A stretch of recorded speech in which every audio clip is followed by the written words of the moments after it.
Welcome to the Elk Talk Podcast with Randy Newberg and Corey Jacobsen. Presented by the Rocky Mountain Elk Foundation.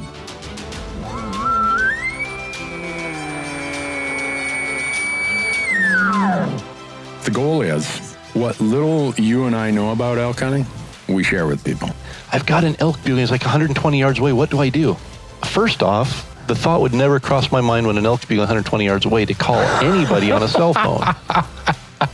All elk? All the time? Only elk? Only elk. Well, it's us having conversations, so we usually go down some rabbit holes, but if you hunt with Corey Jacobsen, you will find the landscape is full of rabbit holes.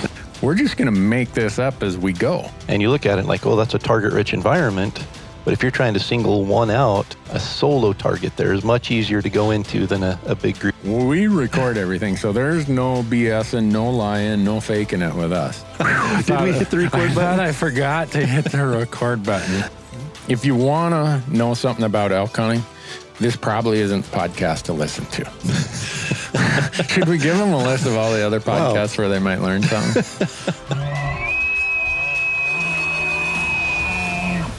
Well, elk hunters, thanks for tuning in to episode 8 of the Elk Talk Podcast. I'm Randy Newberg. And I'm Corey Jacobsen.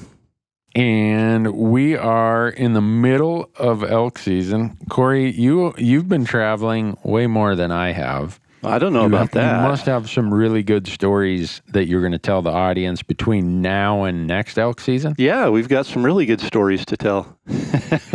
Cool. I've been watching them on Instagram.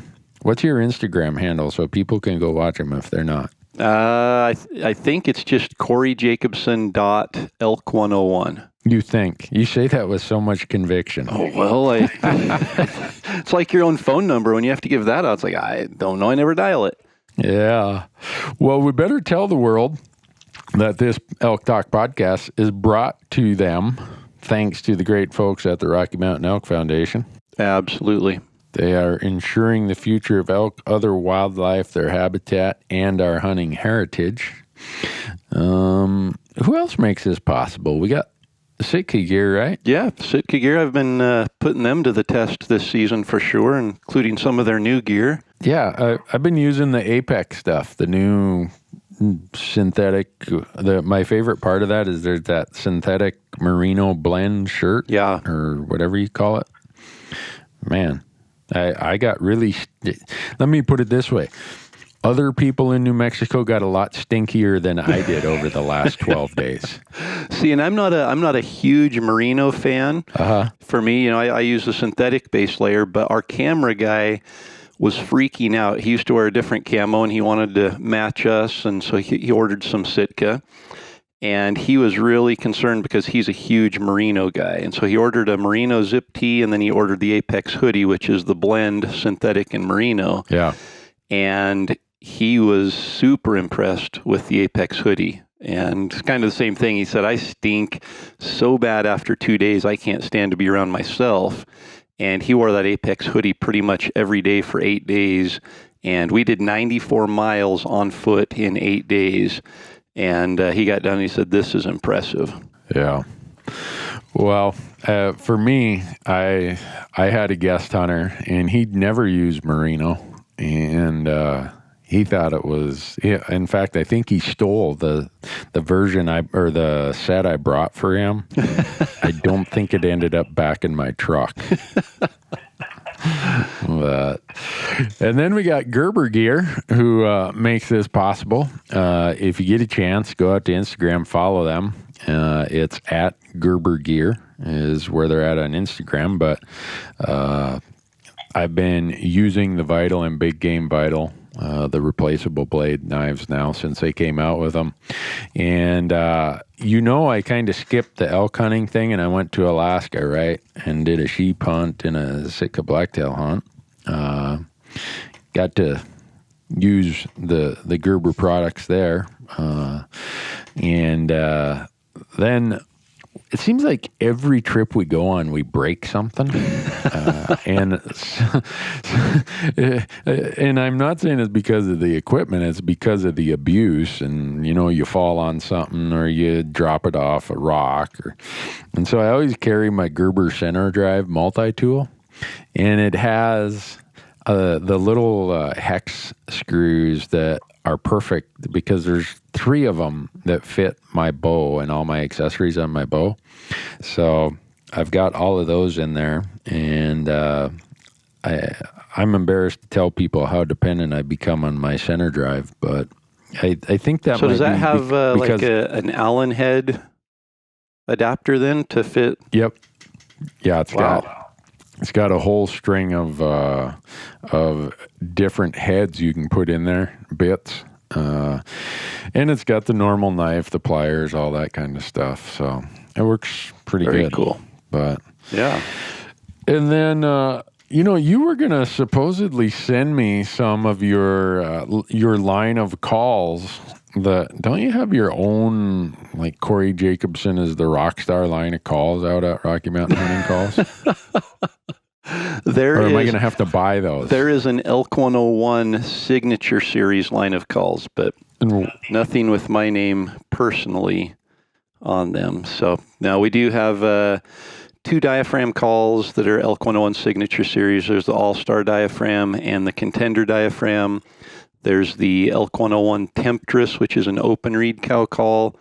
And then the Elk 101 Extreme, Bully Bull Extreme bugle tube that we use, all manufactured by Rocky Mountain Hunting Calls. And basically, we just helped in the design of them, kind of got the calls to our specs, and put our Elk 101 brand name on those calls. And we have a new diaphragm that's going to be coming out in spring of 2019 that we've been kind of putting through the ringers this elk season and having some really good success with it. Cool. So if people go to Rocky Mountain Hunting Calls and they use promo code ElkTalk, will they get 15% off those Elk 101 calls? They will on any call. Anything they order from Rocky Mountain Hunting Calls through their website, if they use the promo code ElkTalk, they're going to save 15%. Cool. Well, gosh, people are making money by listening to our podcast. But the other one we got our is poor sponsors. I think our poor sponsors are losing money. Yeah. GoHunt.com is still running their 30-day free trial. I don't know how much longer they're going to keep doing it, but if you want to have the best information at your fingertips, all the research that a lot of us use for finding units, drawing tags, draw odds, application strategies, you name it, you want to have that Go Hunt Insider at your fingertips.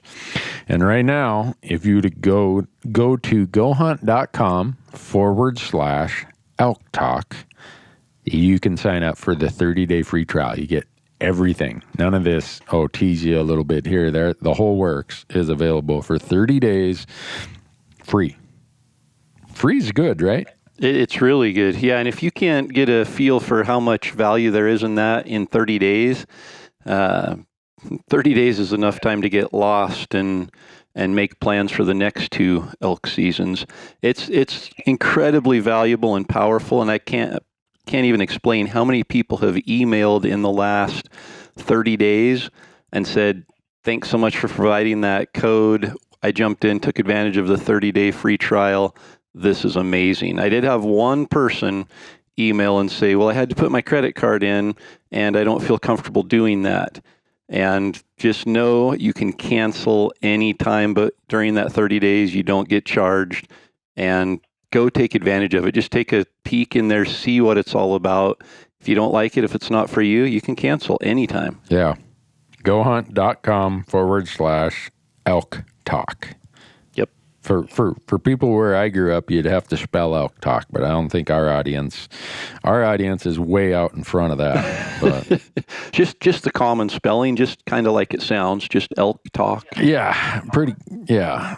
And then the last one, you've probably been using this some of the places you've been traveling, is the Onyx system. I can't even Yeah, this has been the most powerful resource for us this elk season, just because we're going to brand new places and we've never been to some of these places at all physically before. And we're able to download we're doing the 10-mile resolution. So because we're literally covering 30 or 40 miles, and we're able to download that. And it's been, for me, I don't even carry my GPS anymore. We just use the tracks on that. We track where we've been. For tracking elk, we've had a couple of tough track jobs, and we've been able to see exactly where we've gridded, where we've had last blood, be able to connect the dots of all the blood to see the line the elk's traveling in. Just so many powerful resources within the OnX app on our smartphone. It's been pretty awesome. Yeah, I just got, and we'll get into where we've been and where we're going, but I just got back from New Mexico in a unit I've never hunted before, and there's a lot more private land in that unit than most places I hunt in New Mexico, and the old saying of don't leave home without it surely applied there. And for people who, if anyone's listening and doesn't have it yet, I'm surprised if they don't. But if you don't, go to onxmaps.com and use promo code ElkTalk and get yourself 20% off that app. Yep. How easy is that? It's easy. Yeah. And that's a pretty substantial savings. Yeah. So with all that out of the way, Corey, this is like a mid-season catch-up. What's today's date? September 18th. And you and I have been going different directions and will be going different directions for at least the next few months or a couple months, because we're in the middle of elk season. And I'm just sitting here looking at the calendar saying it's September 18th. What am I doing sitting here recording a podcast? That's a good question. Part of the reason I am is I've been gone so much that I have to have a day or two back to the real world, or my business and my marriage might collapse. Yeah.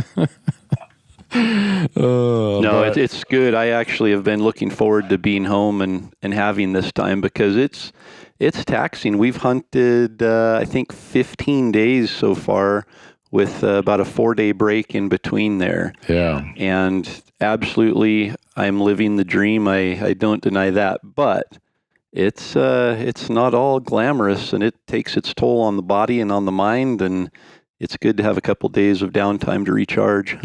For sure. I left for Alaska for Sitka blacktail and Dall sheep on July 30th. I got back to Bozeman August 26th. And was here for 4 or 5 days, and then headed to New Mexico, and I just got back 2 days ago. And then I'm off to Colorado in 2 days, from there to Wyoming. Yeah, it's you're right. We are blessed to live the lives we do, but I've already lost 12 pounds. I don't know if that's a function of how fat I was before season started or how many miles I've hiked. But wow, either way, I'm down to my fighting weight. Yep. I don't keep track of weight, but I definitely know that I couldn't eat enough calories on our last hunt in Wyoming, and I'm definitely glad to be home eating some home-cooked meals for a couple days and recharging nutrient bases that were definitely depleted. Yeah. When I got home, my wife said, "What do you want for dinner?" I said, "I don't care. Just whatever you cook. I'm sure I'm going to eat the entire thing." Dehydrated meals. I don't think the human body was built to subsist specifically on dehydrated food. I agree, but I have stepped up my game and researched and found some foods, some backpacking foods and dehydrated meals that I feel definitely made a difference this season for us and for me. Really? Yeah, I just, instead of some of those meals that have a lot of fillers and maybe aren't as healthy, I found a couple that I think have made a difference. I felt better. I felt stronger every day. I didn't bonk as quickly.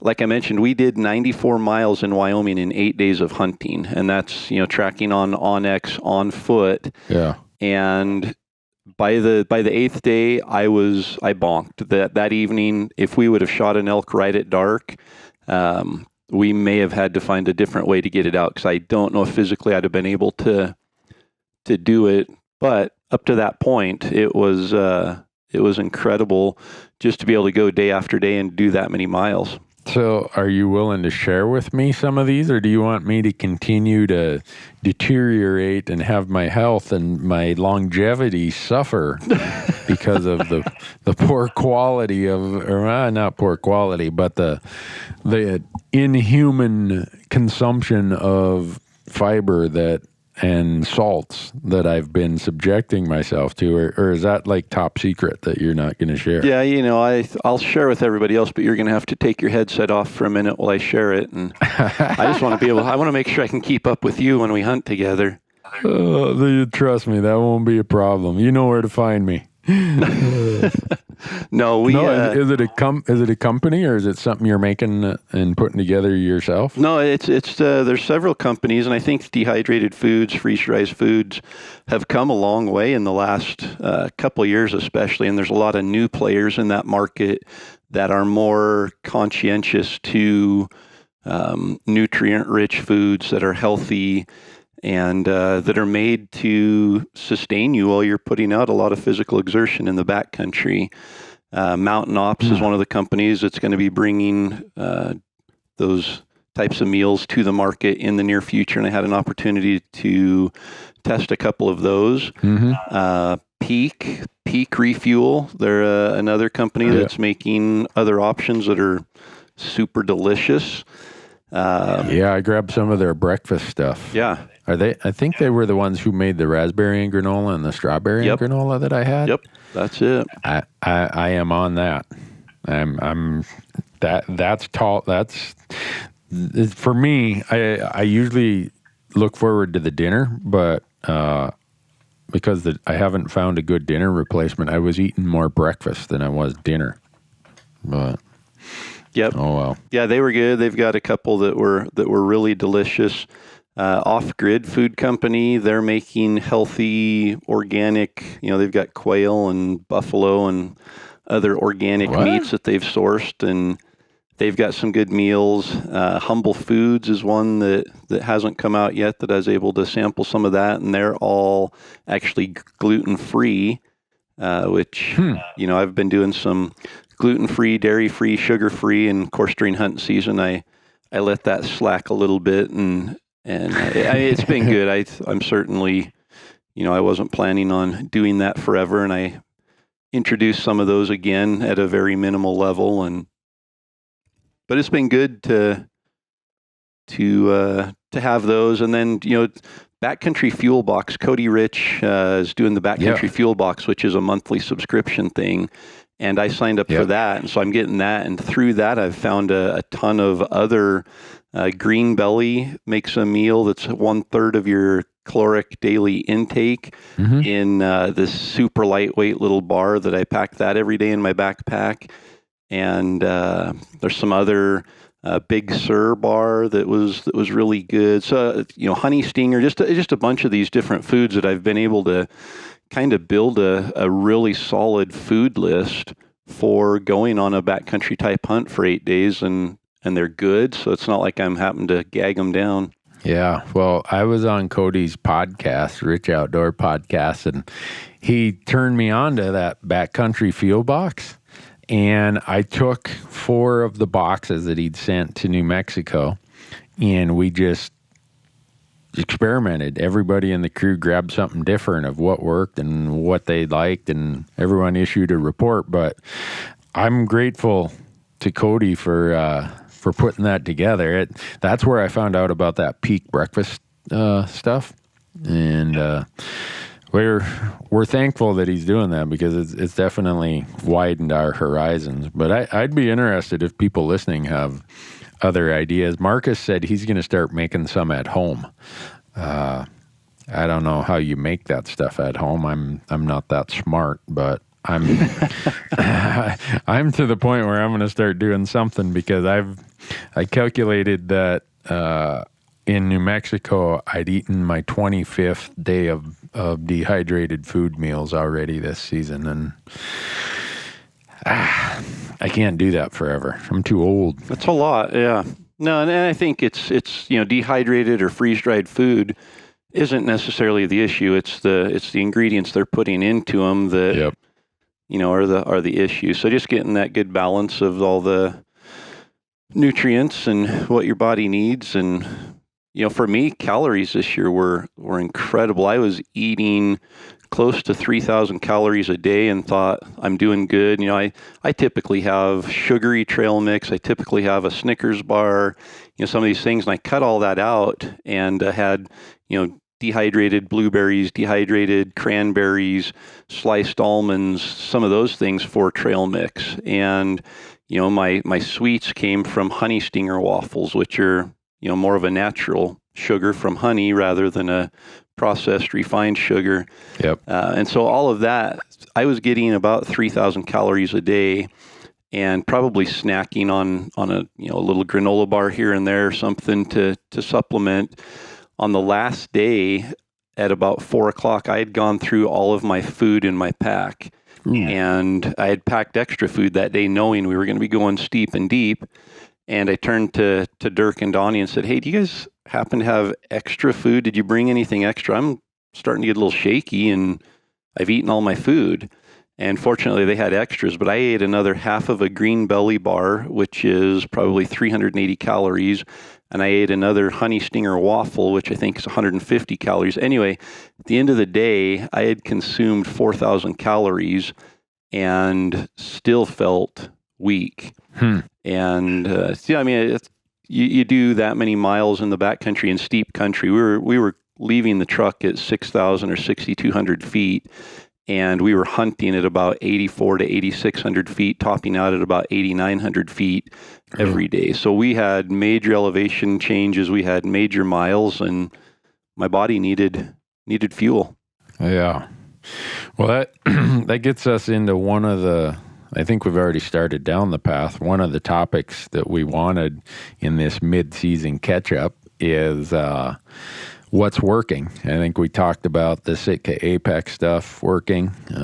Sounds like you've come up with some really good ideas on the food, nutrition, energy, calories solution or issue.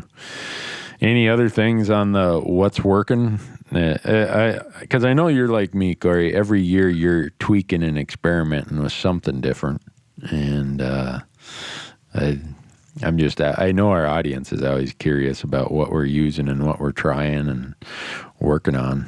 But Totally. And I don't like change. So once I find something that works, I get kind of stuck in that rut. But at the same time, I'm always open to improving what I have and finding where that weak link is. And I think, food has been a weak link without maybe acknowledging it in the past. And so it's been good to get that dialed in. Onyx, I just, this isn't a cheap solicitation for the Onyx app, but it truly is a powerful tool for us out there. And so I think I mentioned, blood trailing and things like that, but just being able to look at it and say, okay, we're 6.5 miles in here. We need to start thinking about how we're going to get back out. But what do we have between us and the vehicle or the trailhead? Where should we go? Where are the north-facing slopes? Where are the elk going to be right now? And to be able to just pull that up on OnX and say, oh, right over the ridge here, there's a north-facing slope that runs all the way down. We can hit this ridge system. We can walk down it, hit the bottom, and walk back out to the trailhead. It just truly has replaced a GPS with so much more just powerful features that absolutely help us on our hunts. So that's been, we're learning more about that. You can change colors of tracks in there so we can actually, each day have a different color track so we can see where we were the day before. If we drive somewhere and we're on a new road, we can put that in a certain color, and we get out and start hiking, we can do that in a different color. So that's been definitely learning more about that and the powerful features that it has. Yeah, for me, I have now become so addicted to the aerial, the satellite view that I can't get on my handheld GPS. That it's, for me, just that in itself is the game changer of what does it look like just over in that next basin? Oh, well, I've downloaded my map, so I can tell you. And it's amazing for me. One of the things that we've been using this year that has really been a big, for us anyhow, especially when we're in a place like Alaska, places that have quite a bit of water, I don't know what water filtration system you use, but I use a combination. Mostly I use catadines. Sometimes I use platypuses. But Catadine has this new thing called the B free, like B-E, and then free. And it comes in a 1 liter and a 3 liter. And it has a built-in water filter. And as quick as we get to water, we just make sure those things get filled up. And so it's a bladder that in the mouthpiece, the whatever you want to call it, the drinking spout, the filter's right there. Oh, man, that has really been slick for us when we're... So do you squeeze the bladder then to force the water through the filter? Either way, you can drink directly from it, or you can, if you squeeze the bladder really hard, you will end up with water coming out, and, you can put it, use it for whatever. You give it to somebody else, share it to somebody else, and fill up their bladder, however you want to do it. But for us, we've just been filling the bladder with water, screw the lid back on, and that's what we've been drinking out of. Interesting. So how hard is it to squeeze the bladder and get water out? Not hard at all. It's got a cap on it. Once you pull the cap out, you got to give it a little bit of pressure, but if you tip it upside down and you squeeze that thing with your hands, there's going to be water spraying out of there just like a water bottle. Very cool. Now, we've used, our camera guy had a platypus, whatever the bag is that you roll it, basically, you fill it with water like that, and then it's got the filter in the head, and then you squeeze it down into your water bottle or whatever. Yep. I think his had a lot of use, and so the filter was probably a little clogged, but my hands were cramping up trying to roll that down and get water out of it. I have a Katadyn Hiker Pro, and it's just a normal filter pump that you put in the water and pump, and it pumps really fast and works good. But I'm actually sitting here on the computer looking at that Katadyn Be Free water filtration system, and definitely intriguing. Yeah, that's been one for me that has really worked this year. I can tell you what's not working is my e-scouting plans. For me to have done a series with OnX on e-scouting, when they see my New Mexico hunt, they're going to be like, Newberg, it took you 5 days to get into the elk. What kind of e-scouting plan did you have put together? And we're going to show people. I went down there, and we were in the unit just north of where you and I had hunted a few years ago, and I'd never been there before. My number 1 A spot, the monsoon had come and washed the road out. So here I am, trailer with 4 llamas in it. We can't get in there. So instantly my A spot is crossed off. Go to my B spot. And I think it wasn't until we got to my D or E spot that we really started running into elk. And But the takeaway there is you had a D and an E spot. Yeah.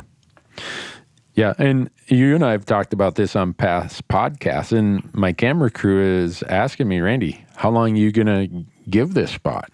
And my guest hunter is asking the same thing. We went into some of these spots. We saw no tracks, no fresh droppings, no rubs. I said, this is all I'm giving this spot. I've only got 7 days. I got to find some elk, and I'm not wasting 3 of these days by saying, oh, I know they're here somewhere. I pulled the plug. And we reset camp 4 different times on this hunt. And just what I had to do. And my hunting was really my scouting, or my scouting was part of my hunting, depending on how you want to say that. But I gave no place more than a day. I went in there, didn't hear anything, didn't see much. I'm like, you know what? There's got to be elk here somewhere, but this isn't the somewhere that they're at. So we hunted every corner of that very large unit before we stumbled into enough elk that we found worthwhile. Yeah, and I think that's the key is there is no reason to stumble around for 3 days. If you aren't seeing sign and aren't seeing elk, you're not in the right place, and they aren't going to just magically appear overnight. Bugles, yes, they might be there and they might not be bugling, and the next day or 2 days later, they might start bugling and fire up. But if you aren't seeing that sign, fresh sign, tracks and droppings and rubs, relocate immediately because you're not in the right area. Yeah. Well, then I made a huge mistake. I think it was the fourth day. We talked to a BLM person and he said, yeah, they got the road fixed going into that spot. They fixed it today. So that was my A spot. And it had a trailhead. And my goal was park at the trailhead and we're going to take the llamas in 6 miles. So we get there that night. Yeah, the road had been repaired. We stake out our llamas, set up our camp, and we get up really early in the morning, right at the trailhead. And we're packing the llamas, and there's 2 bulls bugling across probably 3/4 of a mile from us.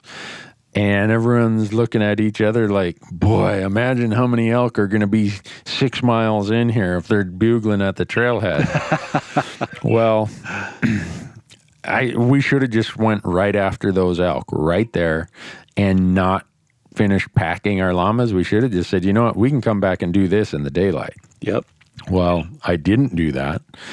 Finally, it gets light. We get the llamas all packed up and we make a loop over there. Well, by this time it's 9 or 8:30 in the morning. Well, when you're having those warm 85-degree days, they're heading to their beds early.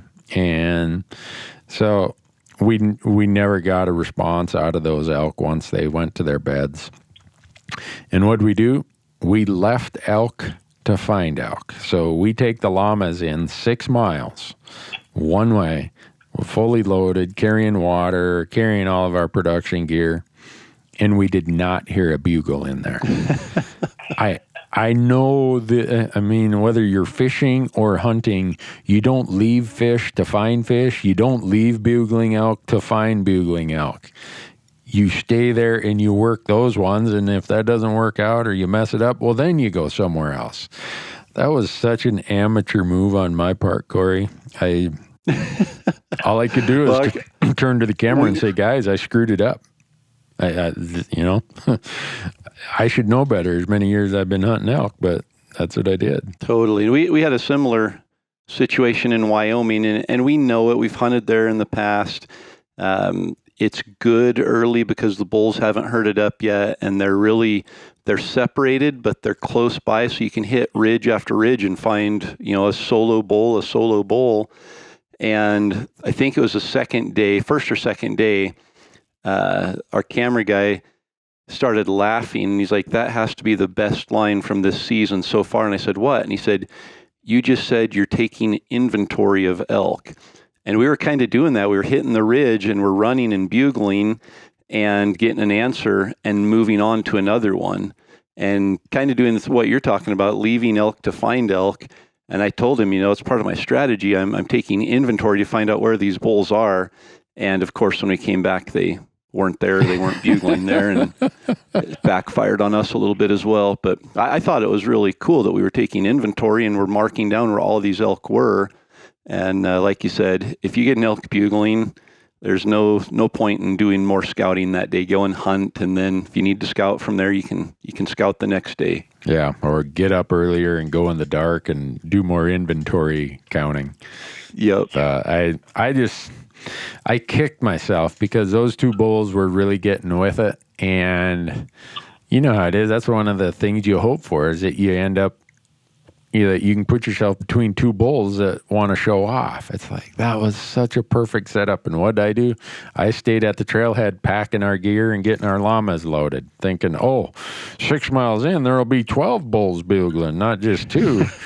Well, we got in there and it was just way drier than expected. It's amazing how localized the monsoon was down there. At the trailhead in west, it was all green. And where we went in, it was pretty much brown. And for an elk to transport himself or move 5 or 6 miles, or a cow for better food, that happens all the time. I mean, those cows are going where the best food is, and it may not be in the drainage that you've put on your e-scouting plan. So you better be ready to move and adapt. And totally. I think one of the things that did work for that hunt, we had 7 days. I had a spot on my map for every day if need be. And because I had a plan and I was confident in it, I didn't have any second thoughts about pulling stakes and moving camp 4 times. Every day be in a different place. Whereas if I didn't have a plan put together, I probably would have just hung out, said, oh, they got to be here somewhere, and my hunt would have been over and I wouldn't have seen any elk. No, and that's hard because we had opportunities too to pull up and move to different areas. And it's hard because you get your camp set up, you get comfortable there, and you kind of get in that rut of we're going to hunt close to camp instead of branching out. And so we always carry a bivy pack with us in the truck. So it's just a pack that's got a lightweight tent, lightweight sleeping bag, a stove, some dehydrated meals, so that we can jump in the truck and not necessarily relocate camp, but we can go and set up a temporary camp 30 miles away. And if we find elk, then we can make the decision whether to camp uncomfortably or go and pull roots and come back. Yeah. Well, what we did on day 5 is I just sat down and did in kind of what you were saying, an inventory. I said, all right, we got 2 days left. Where are the places we saw the most sign, heard the most bugles? It seemed to be more appealing. And those are the places we're going to focus our last 2 days. And the last 2 days, we had really close encounters. Sometimes it's just bad luck. Sometimes it just, doesn't work out. But the last 2 days, once we kind of did that assessment and said, all right, here's how much we've, I guess, eliminated of the unit. Here are the 2 small areas we're going to focus on. We had a really good hunt the last 2 days. So, but that's how life goes. So you've been to Oregon, you've been to Wyoming. Yep. What else you got? We're leaving tomorrow morning to go and participate in the winter hunt that we gave away with Mountain Ops last year. So Elk 101 teamed up with Mountain Ops and to help promote the University of Elk Hunting online course, we gave away a pretty sweet prize package that included me tagging along on a elk hunt for 5 days with the winner. Wow. So we're leaving tomorrow morning for that and meeting the guest hunter near the location we're hunting here in Idaho, and then spending the next 5 days with him. And I think it's going to be a pretty cool story because if I understand correctly, he's hunted elk 9 or 10 times and has yet to kill one. Oh, cool. So there's some pressure there to help him fill his first tag, but also it's going to be a lot of fun to be able to, we're doing the day-by-day hunting series on YouTube starting in November, and so this will be part of it. But to be able to take somebody like that maybe doesn't have the experience, especially hunting bugling bulls during the rut, and be able to share some of what we love about elk hunting and some of that passion and experience with him, I think there's going to be some definite educational components there that will be pretty valuable to those who watch the series when it comes out in November. Yeah. So where's he from? He's from Texas. Okay. Cool. Well, yeah, he's going to get shown a good time. I'm sure of that. Well, so it should be good because this week is just shaping up to be prime. The weather's supposed to drop about 12 degrees tomorrow, which I think that's been our nemesis this elk season, is just the heat and the dry weather. We haven't had any moisture. The highs have been up into the 80s, even over on the Oregon coast when we hunted there. In the backcountry of Wyoming, there were a couple of days it got into the 80s. And the elk just aren't active. And you can tell in their bugles and everything, it's too hot. We don't want to get going yet. So I think with the temperature dropping 12 degrees tomorrow, we're at about half moon going into a full moon. So we've got about a week here of good moon phase. And then we've got the fall equinox that hits, I believe, Friday of this week on the 21st, which usually triggers the peak rut. So all of those things coming together, I think the next 7 days should be pretty good from a calling and rutting action standpoint. Well, I hope so. It'd be fun to take somebody and do that. I always tell people I have way more fun helping someone take their first elk than if I was to shoot another elk myself. Totally. Yep. Speaking of giveaways, you mind if I throw in a little plug here? Remember how I told you I'd probably not do any more sweepstakes? So I was just thinking that when we're leaving tomorrow, and it's going to be a ton of fun, but the selfish side of me is saying, gosh, this is the week I would want to be out chasing elk for myself. And we lock us into those situations where we're out hunting with someone else. And you and I have talked in the past that we're not doing any more of that. But yeah, go ahead, share with us what you have. Yeah. We say we're not doing any more of that. And what are you doing tomorrow? You're going to do one. And the Elk Foundation called me, and the folks at OnX called me, and they said, Randy, would you do an elk hunt sweepstakes for 2019? And as my mind gets all excited about maybe helping someone kill their first elk, I completely forget about the pact you and I made that we weren't doing any more sweepstakes hunts. And the first words out of my mouth were, sure, let's do that. So if people want to enter that sweepstakes for 2019, we're doing it as a rifle hunt. A lot of people had asked if we could do it as an archery hunt. Unfortunately, and people are going to say, how can your calendar get filled this far in advance? But my September calendar next year is already filled, so I'm not able to. Did you save a spot for me in that calendar? Well, we can negotiate that. I mean, the slots are for sale. Okay. So anyhow, the way to enter, you can go out to OnX maps.com or go to rmef.org. They have the links out there. If you want to see the video with all the details of it, you can go to our YouTube channel.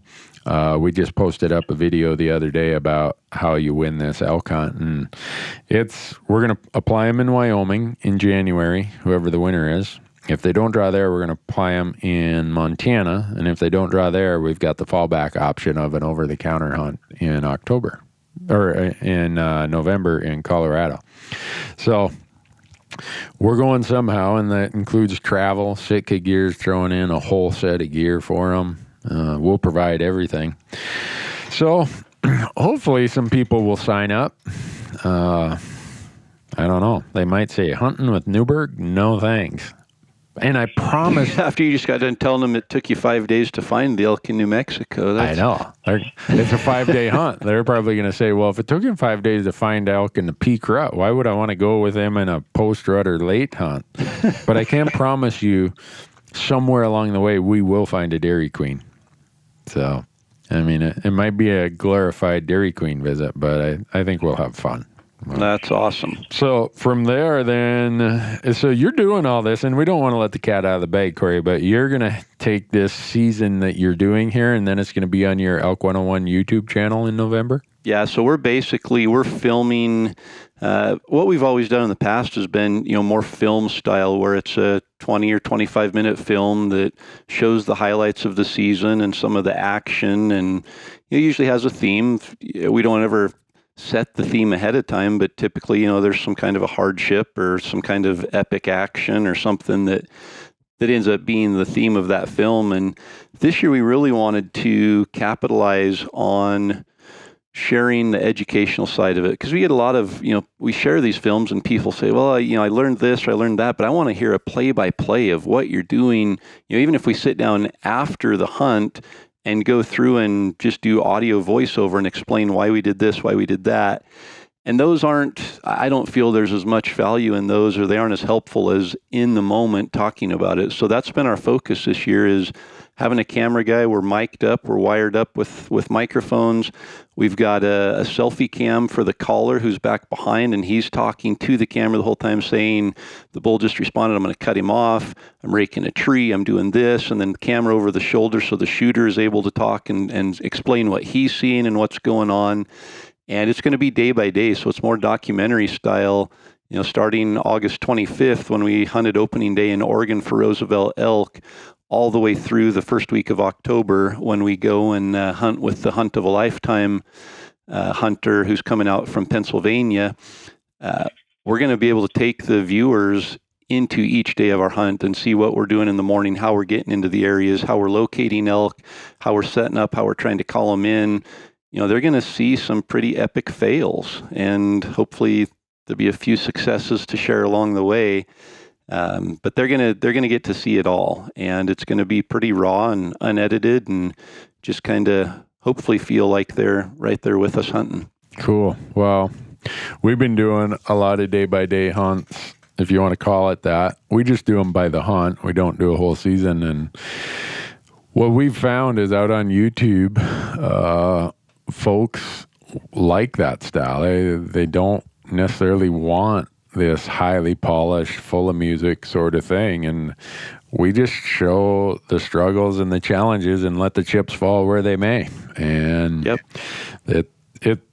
it's fun to do it that way because it's just real. This is what happened. Like my New Mexico hunt that they're going to see.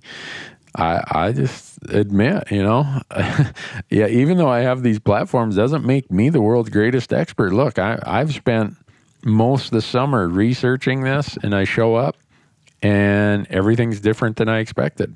It's just how it is. And so as boring as it might be the first few days of this day-by-day New Mexico hunt, I hope the audience looks at it as the lesson of here's how you try to get through a challenging hunt.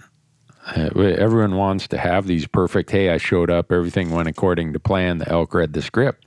But that's the exception, not the rule. So this will be, here's how we fight through it. Here's how we continue to push forward, even though it looks pretty bleak. No, and I think there's value. I think with outdoor TV and where it's been forever, it's always been the glorified, kill shot, the grip and grin, all of that. And I think that with YouTube especially, and some of the other platforms where we can share some of this media now, people want to learn. They want to see behind the scenes. They want to be involved with more than just the pull of the trigger.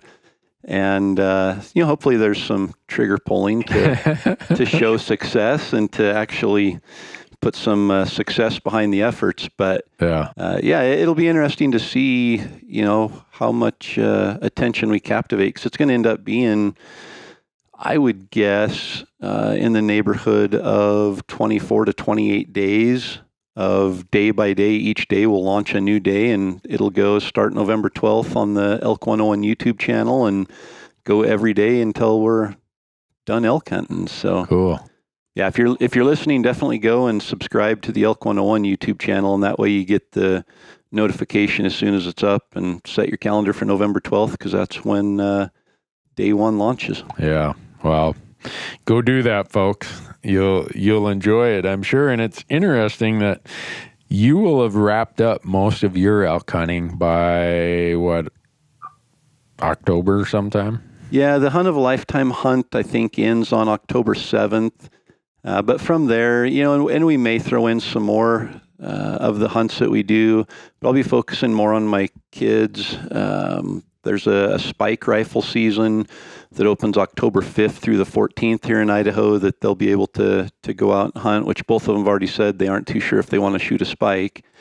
The two youngest who haven't shot an elk yet. Yeah. And then the general rifle opens October 15th and I think goes through November 3rd or something. So we'll get out a handful of times in there, and just depending on how it goes, we may have another day or two of footage to be able to share from that. Yeah. Well, we did New Mexico. My crew here, Michael and Dan and Marcus, I've sent them out every day since we've got home. I told them, your job is you have to go elk hunting every morning between now and October 1st or you're fired. So they're out right now chasing elk here in Montana. Yesterday they reported to me that they found 8 grouse, and they got 0. I told them... Hold on, they got 0 or they didn't even try? They ended up with 0 grouse out of 8. I asked them, I'm like, how can you not kill at least half of those? You should have had 4 grouse. They gave me the kind of mushmouth answer. I told them that's another grounds for getting fired, is not getting at least half the grouse you encounter. So... I don't know. I got to go to Colorado and then Wyoming. Otherwise, I'd be out there on grouse detail. I'd just tell them, you guys leave the grouse to me. But, oh well, duty calls. So, man, I know. So once we do that, once they're done here, then we really get into the elk hunting. We've got 2 Montana elk hunts, or rifle elk hunts, both of them in Montana in October. And then we've got Wyoming. We've got 2 really good elk tags there, my son and my uncle. Those are November tags. So we'll really be picking up our elk hunting starting in October, about the time you're winding down. So yeah. Hopefully I'll have a few stories to tell. Most people who know me will say, yeah, that's right, Newberg. Those are stories. There's not much truth there. You're full of it. So, but no, that's, and that's, I think, at least in my view, that's your strength, is that late season post-rut elk hunting. I know I've learned more about that time frame and how to hunt elk from you than I've ever encountered or experienced on my own. And so I'll be anxiously waiting to see how that goes for you. I hope it goes well. And part of that is just, that's where I kind of learned and made all my mistakes, was mostly in rifle hunting in the post-rut period in the late season. And so when I go with you and we're hunting these archery hunts, I'm taking serious notes. I don't really even care if I shoot anything. I'm just taking notes. So I guess we'll call that a trade-off. So you were in Wyoming. My guys are here hunting in Montana this week. They're hunting in grizzly bear country. There's been a tragic event happened last week in Wyoming. Sad to read about it. A lot of people, I think, listening have probably read about that guide outside of Jackson Hole. Him and his client got mauled by a grizzly bear, and it ended up where it's just hard to even think about someone dying at the hands of a grizzly bear, have 5 kids. You just feel sad, and I just feel for what his family must go through. But what it has generated a ton of emails for me. I don't know about you, but people asking about hunting in grizzly country. And I don't know if where you were at in Wyoming this year, if that was grizzly country or not. But it definitely is something that you have to be aware of in Montana, Idaho, and Wyoming if you're going to hunt elk in the rut, especially. Definitely. Yeah, and reading about it, it's hard to say, but it sounds like they had bear spray, they had a firearm, all the precautions that you'd want to have with you, and things just happen. I mean, they happen out there, and it's, even if you're prepared for it, things happen. But I think being prepared for it is the first step, and understanding the risks and trying to minimize those risks is vital. Yeah, and for us, every time we hunt in grizzly country, we try to do some informational pieces about what we're doing. And I subscribe to the theory of the best way that I know of is to do everything you can to avoid an encounter, first of all. But like you said, sometimes you really end up in the wrong end of a bad luck situation, no matter how hard you try. I've done everything I can many times to avoid it, but I've had twice where it ended up with me and a grizzly bear, 20 yards apart. And for me, fortunately, both times turned out positive and the bear went the other direction. But for me, it's about keeping clean camps, stuff like that. But, when you're there, from the reports anyhow, they were processing an elk out in the field and something happened. Not all the details obviously aren't yet clear, but yeah, it doesn't sound like they were actually processing. It sounds like they'd shot one the night before and went back the next day to recover it. Yeah. And just walking into it, 2 bears attacked them, and the bears they were just walking into it. Okay, I might have made some assumptions when I read it. I thought they'd found the elk and they were field dressing it or something. Yeah, which is always a concern. Grizzlies, if they find an elk, they'll claim it, and obviously once a grizzly claims it, you have lost claim to it. Yeah. But it sounds like they were either tracking or going back in, and these two grizzlies just came out of nowhere and hit them, and it sounds like the grizzlies hadn't even touched the elk or been to the elk at that point when it happened. And I think that's the thing, you know, we think we're prepared. We have bear spray on our holster on our hip. And if I see a bear at 70 yards and we have a face off and it decides to charge, I'm going to be ready. I'll have, you know, a pistol drawn. I'll have whatever it is. But so many times they come out of nowhere and there's no warning. There's no advance warning. It's just, it happens. And, you know, we're doing all the things wrong hunting. We're trying to be quiet. We're walking with the wind in our face. Yeah. We're calling like a prey animal. And so all these things that really, it's hard to scare a grizzly away, because that's the thing we're trying not to do, is scare things away. And I think so many times we do end up in those situations where it's just a split second and things happen before you can react. Yeah. People have asked me, is it going to change my outlook on hunting in grizzly country? And the answer is no. I've lived in Montana 27 years, and every year we have a couple situations here. Wyoming seems to have quite a few more than we have. But some of my best elk hunting is in the core of grizzly habitat. And I'm, as tragic as that is for that family, as it relates to my hunting, I'm going to continue to hunt how I do. It's a reminder to me that, you know, you can be as prepared as you want. This guide in Wyoming, I'm sure, had spent many years in the backcountry with grizzly bears, and I accept the risk. I hope it never comes to be reality, but the pleasures I get in chasing elk, and I want to chase them where there are more of them and that there's older age classes, that makes my compass head towards these spots that the grizzly bears also seem to inhabit. And I guess the answer I'm providing is no, it's not going to change my habit of hunting in grizzly country, but it does serve as a reminder that you just, you know, you do everything you can to avoid it and prevent it, but accept the risk that even as prepared as you might be, it might not be enough. Yep. No, I think just, you know, having, like you said, keeping a clean camp and keeping food out of camp. You definitely don't want to dig up to your elbows in a dehydrated food pouch and climb into your sleeping bag in the tent and set the pouch outside the tent, you know, like you might do somewhere where there's not grizzlies. You definitely take all those precautions. You carry whatever you're comfortable with, whether it's bear spray or a firearm. So if you do have that encounter, you're prepared. And I know for us, when we're hunting grizzly country, our senses are just so much more heightened, and we're on so much more alert, especially hiking in the dark in the morning or out in the dark at night.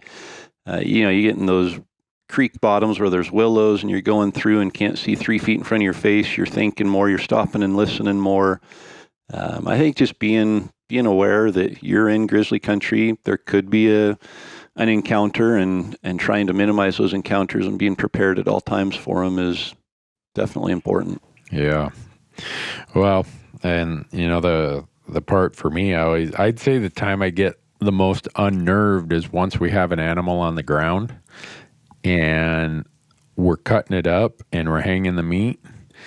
That whole period I'm somewhat unnerved, but then if we have to come in for a second trip, and usually we do, and I know that carcass has been laying there, and that meat, even though I hang the meat 300 yards or, you know, whatever distance away from the carcass and the gut piles, when I come back in that second time, that's probably when I'm on the highest alert.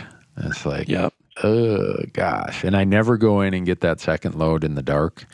I wish we could say that. We shot an elk, and it was right before dark, and it took us till probably 9:30 or 10 o'clock to get it broken down and put in the game bags, and we're prepared to haul out a pretty substantial load on the first trip, but there were still 2 quarters that were left.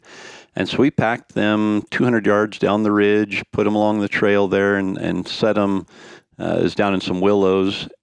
We broke out of the willows. There's kind of an open hillside, and we set them there on a log, and we made the trip out, and it was about probably 1 or 1:30 in the morning. We went back in for the second trip, second load, And walking in there, we're tired. We've been hunting all day. It's, middle of the night, and we've got our headlamps on. We come around the corner and look up, and the game bags have reflectors on them. Yep.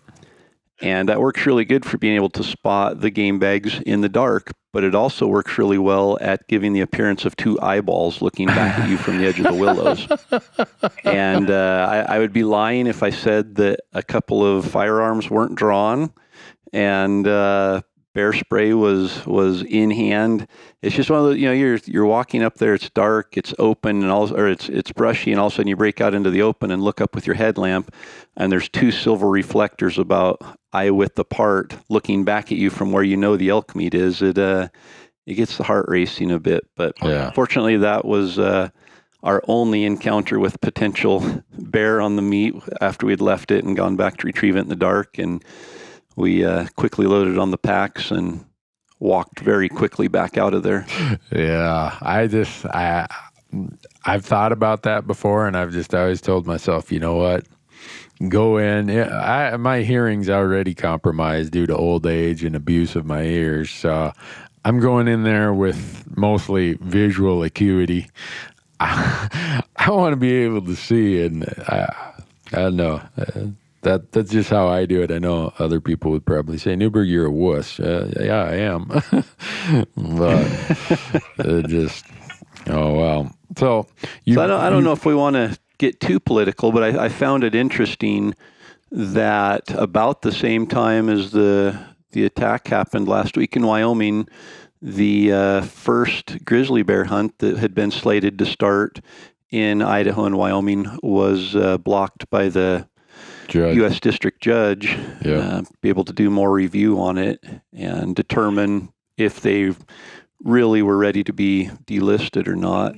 Yeah. Things like this. And it's not like it's going to prevent attacks from happening, but I think once you're able to start hunting a predator, hopefully it'll instill a little bit of respect in them and maybe keep them at bay and keep the populations in check. Because right now, there's no doubt, if you hunt in grizzly country in Montana or Wyoming especially, there are so many grizzlies. It isn't like you're seeing one track every 7 days. No. We saw 5 grizzlies on one hillside at one time in Wyoming when we were hunting there. Yeah. I think people completely miss how their density is, and that's why they're expanding as their core habitat is completely saturated with what it can handle of grizzly bears. And you get into their core places, there are a lot of them, and they're not accustomed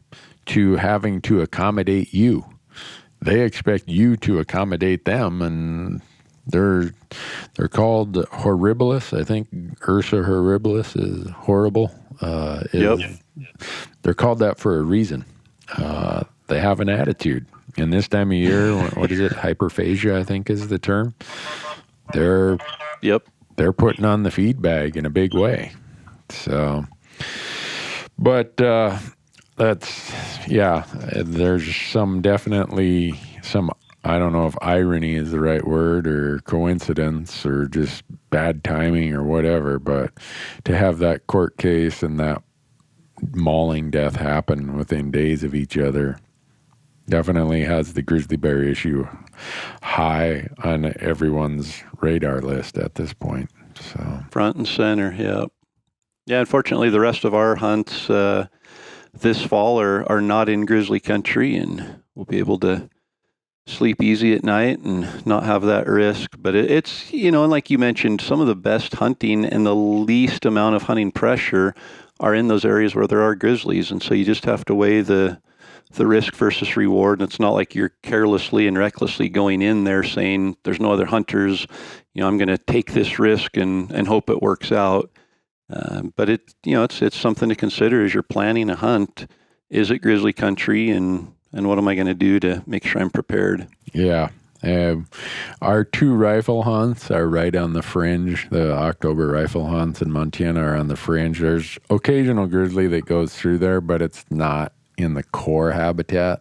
So I won't be that on alert for grizzlies there, but it just part of what I accept in the places that I like to hunt. So, but one thing I want to get to here before we wrap up, I had it written on my notes, is hunting elk when it's 85 degrees.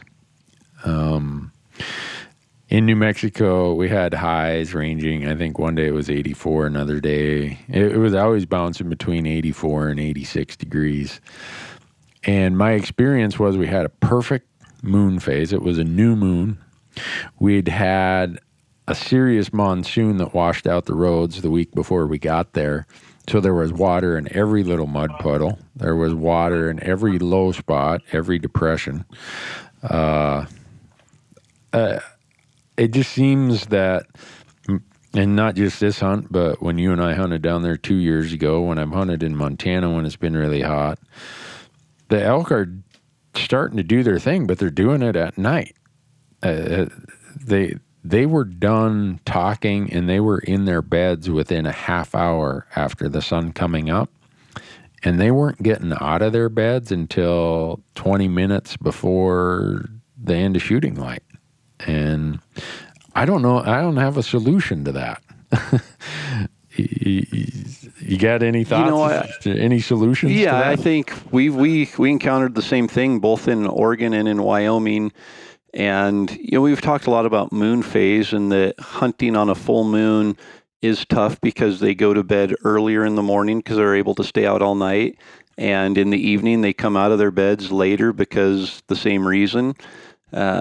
But hunting midday can be really good on a full moon during certain times of the year if it aligns that way, because the bulls especially get restless and they don't like to sit in their bed for 12 hours. And so that midday hunting can be good. The problem with the heat, it has the same effect as the full moon. It sends them to bed earlier because it gets hotter sooner in the morning, and then it stays hotter later in the evening, so they don't come out as much. The problem with it that we found, especially in Wyoming, was there was no moon. It was a dark moon, and they weren't talking at night either. Yeah. And so midday action was tough because it's 84 degrees, and those bulls, it's harder to get them fired up and out. So it seemed like things just weren't happening. It was hot and dry. That's the thing. We didn't have any monsoons in Wyoming, so it was just crunchy, dry. Water was very limited. Wallows were dried up, and so I think, I would rather hunt on a full moon than hunt early when it's hot and dry like that, just because you don't have that midday option a lot of times that you'll have on the full moon. And those elk are they're locked into their beds. So, really, you have to take advantage of knowing where they are, being on them at daylight and hunting as hard as you can for that hour, and knowing that the rest of the day is going to be pretty ineffective. Yeah. Well, and for me, I could have easily written off that there are no elk here, but in the two places we ended up as our final spots for the last 2 days, we knew there were elk in there because we were seeing lots of sign, lots of tracks. They weren't saying anything. They weren't bugling just because of what you mentioned, and we couldn't get them to respond to a bugle in midday to save our lives. But we knew they were there, so we kept hunting. Finally, the last evening of our hunt, it clouded over and the temps dropped 10, 15 degrees. And that was our one day where it was, you just think, did I go to a different spot today? Where were all these elk the last couple of days? But yep, that light switch just gets tripped, and it's literally overnight, and it can be something as simple as cloud cover or a temperature drop. Just any of those changes will trigger the elk. Yeah, and I committed blasphemy, if you want to call it that. I hate sitting water, and I told my crew that I would rather stick my bare naked butt in a pot of hot fryer grease as to spend 10 minutes sitting in a blind waiting for an elk to come to a water hole. But I even resorted to that. That's how. Which is hard when you've got the monsoons and there's water sitting everywhere. They just don't concentrate around water sources near as much. Yep. So I tried everything. My tag's still in my pocket, but we did have some close encounters. I thought I was going to get to try a frontal shot. I had a little raghorn come running in. Have you ever done this thing? My camera guy Marcus calls it a cow party. Whenever he glasses up a raghorn or a younger bull, they just cow call like crazy. And we saw this group of 7 raghorns and small 5 points. So we climbed out on this ridge, and 3 of us just started whining on the cow calls. 5 of those bulls came in, 5 of the 7, on the run. I thought we called in some cattle. You can hear this coming through the juniper pinion stuff. And the next thing, I look up, and 12 yards away, right behind this great big pinion tree, is this raghorn looking like, where is it? Where is it? I know it's here somewhere. And I decided, if he walked around that tree, he's only going to be about 5 or 6 yards away. I might try a frontal shot then. But I'm not a accomplished enough archer to do it at a distance much more than that. But it was interesting to see 5 bulls literally running. You could hear them coming. I'd never experienced that before.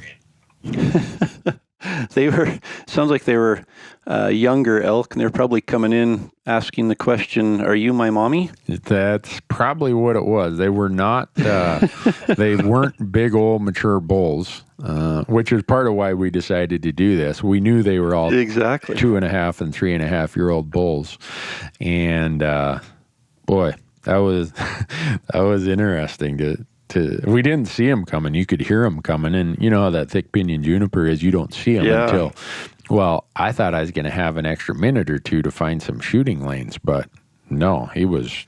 And then naturally they come in from behind you instead of the way you think they're going to come in. But yep. So that was the extent of that hunt. And it was really the day that it cooled off that I think they came in. That was about 9:30 in the morning, and the sun was coming up about 6:30. So we got them up out of their beds, and they came on the dead run, literally.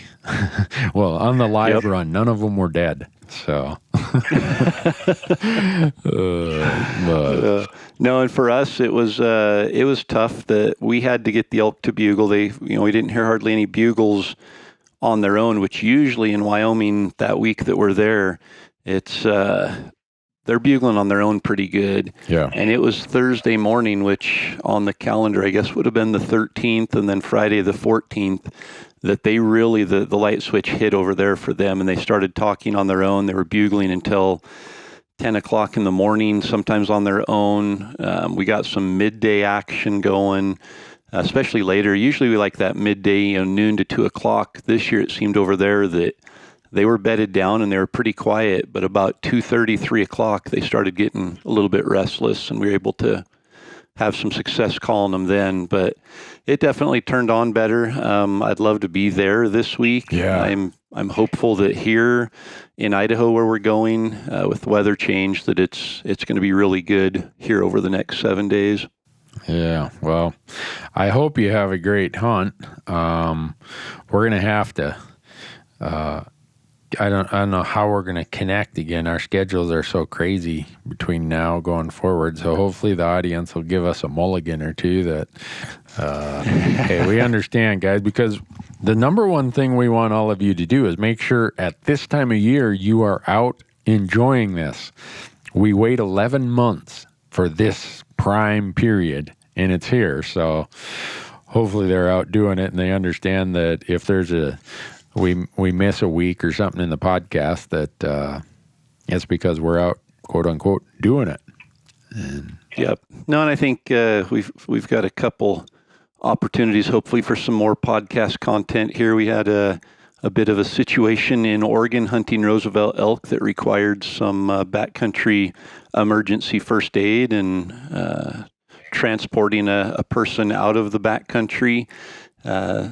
I'll get hopefully an opportunity here really soon to talk with David Brinker and share that experience and some of the lessons we learned there, and some things to do hopefully to prevent it as well as to be prepared for it. But definitely some good information there that hopefully we're able to connect sooner than later and share that. And then some other opportunities to talk about elk hunts and strategies. Yeah. Well, I've got some guys here in Montana that,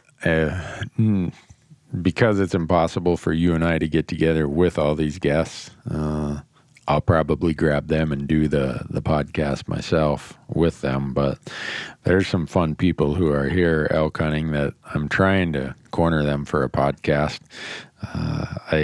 I'm afraid that they think I'm going to tell about their honey hole or something. And they're like, God, that Newberg and his big mouth, you don't want to be on his platforms. People know where you're killing these big elk. But it's, for me, the fun part of this year is everybody I run into, I get a little bit of a debriefing of what they've been encountering and where they've been. And to me, that's helpful in how I'm viewing what's going on out there and adapting and adjusting what I'm hunting. Because next week when I get back in Montana, I told the crew I'm hunting every morning next week.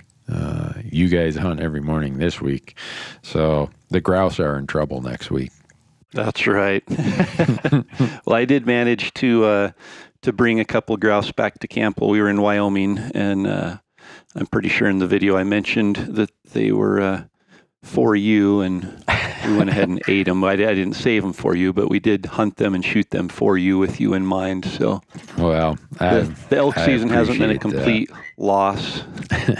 I could taste it already, even though I didn't get to eat any of it. But so one last thing before we give up here. On a prior podcast, we'd mentioned this RMEF project in south central Colorado in the San Luis Valley called Middle Creek. Yeah. And a bunch of people were asking me more questions about it.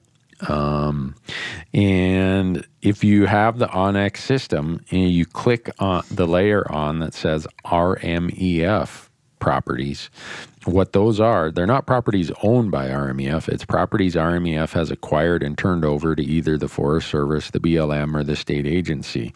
And so you'll see this Middle Creek one. And one thing I forgot to mention when we first discussed that a couple podcasts ago is the funding for RMEF to complete that project was mostly provided by Bass Pro Shops. And it's that kind of support that helps RMEF do a project like this. And they bought 28 acres, and that 28 acres is where a county or a little 2-track road went through and blocked access. There was a gate on it. Well, RMEF acquires this, turns it over, I believe, to the BLM. Yeah. The BLM gets rid of the gate, and now there's 8,500 acres of Forest Service and BLM land behind that 28 acres that the public now has access to. And I hope there are some people down in Colorado right now hunting that property and shooting elk on it, because it's a classic example of when we say hunting is conservation, and what their membership and what their donations and volunteerism does to help access elk country. And since I think we'd received a lot of times so many questions about where that was, I thought, well, I'm going to give them the easy way to find it. Look at it on your Onyx system, and you'll definitely see it. Yep. Yeah, there's so many layers on there that I didn't even realize. And in fact, I was reading the last issue of Bugle magazine that came last month, and it mentioned something about the Onyx layer system. So I opened it up and went in there and found the property they were talking about, which I believe was in Washington in the Blues Mountains. But yeah, it's pretty cool to open that up and click on that layer and see all the properties that they've been involved in either creating access, opening access, restoring habitat, doing all those things. And I think we look at private land and public land and we think it's black and white. Here's public land, here's private land. But so many times access to that public land is being denied because of the location of the private land. And so to have, 28 acres doesn't seem like that big of an acquisition and doesn't do much for elk hunters. But when that 28 acres is locking up thousands and thousands of acres behind it, and they can free up that pinch point, that lock point, and be able to open all of those thousands of acres behind it, it's those are huge wins for hunters. Yeah. So we always want to let people know how their time, talent, and money that they put towards the Elk Foundation, how it's tangible results for those of us who hunt. And that Colorado one is a good example. I called over to headquarters and said, hey, what's the number of acres that you've improved access to as of today? And they said, right now we're at 1.2 million acres. That's a lot of elk hunting ground that now has either access that wasn't there before or improved the access that was there. So, yep, cool stuff for those of us who hunt public land. So. Awesome. Are we ready for the Sitka Gear question of the episode? Yeah, I think we are. Do you have it? I do. Yep. Okay. So this comes actually for anybody who's listening. Be sure and go to the Elk Talk Podcast website, which is elktalkpodcast.com. And there is a contact section there where you can send us an email if you have thoughts for topics, if you have questions. And this one actually comes from that source. And one of the listeners, Bryce, sent a question, and he said, Corey always talks about run and gun and running ridges, but how do you approach a ridge, basin, or drainage without skylining yourself? Whenever I am on a ridge, I feel exposed and have been busted doing this. Would like some info on how you navigate through the woods and why you do it that way. So when we're talking about run and gun calling elk, which last week in Wyoming is a perfect example. We were covering 12 or 13 miles a day, and we're looking for sign along the way, but we're stopping at every point where we feel we can broadcast out a bugle, and we're throwing one out there trying to get a response. And so that's what run and gun is. We aren't stopping, we aren't still hunting, we aren't getting into sign and slowing down. We're looking for a bugle. And the easiest way to cover country is on a ridge. And so in Wyoming, where we're hunting timbered country where it's heavily timbered. There might be some open ridges, some south exposures that are kind of open, but for the most part, we're in the timber even on a ridge. So we aren't worried about being skylined. And then second to that, where the elk are bedding, they're in those thick north-facing slopes. They aren't able to see out very well onto those skylines, and they usually aren't watching the skylines during the middle of the day. So we are hitting the ridge systems, usually the main ridges that have some finger ridges and little drainages and draws coming off of them. And we're calling down into each of those draws from the main ridge. And we're just tying one ridge into the next and hitting a saddle and going to the next one. So definitely not as concerned about being exposed visually there. And I think the primary concern for us in doing that is making sure the wind is good so that we aren't walking to an area and calling into it with the wind blowing down into that area. So we're continually paying attention to what the wind's doing and moving to a location that allows us to take advantage of that location based on what the wind's doing.